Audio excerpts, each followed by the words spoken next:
This is the portrait. I felt an itch underneath my skin as I put brush to canvas that day.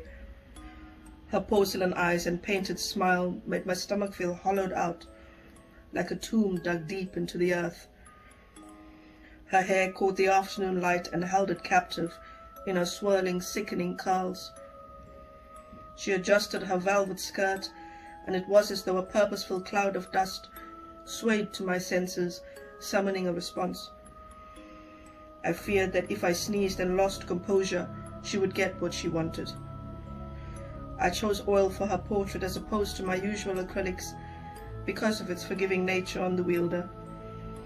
Skin came to life by the hands of those that treated it well, blended it well. She arched a perfectly sculpted eyebrow at me, and I started on the deep-set skeletal shadows of her cheekbones, eye sockets, and nose. I liked the idea of building a face by paint from bone to blood to flesh in layers. I just never fancied myself a portrait artist. The living world and its feathered, furry, leafed creations were my playground. But I needed the money, and Delilah paid well for an homage to her vanity. She lowered her gaze and gave me a sinister stare that sent a sea of needles prickling at my confidence. It was then that I felt it.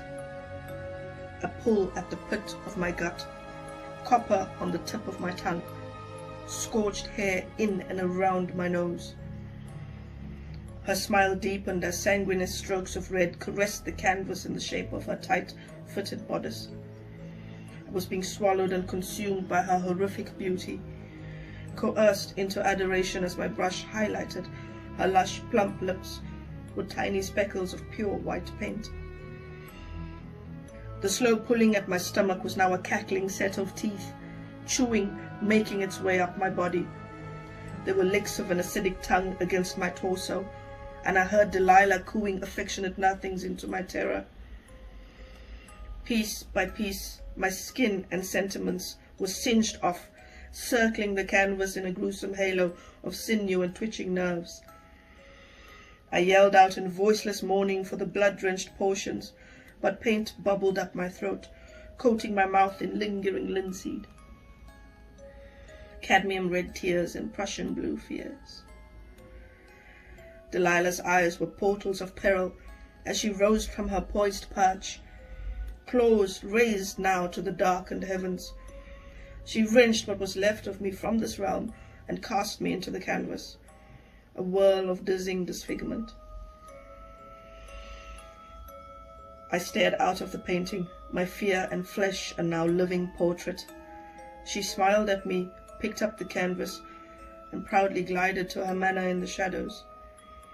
She placed me atop a mantle and tapped the frame 3 times. There I remained as she filled the halls with artist after artist, a purveyor of captured suffering in the pain she extracted from us all. I should have painted trees that day.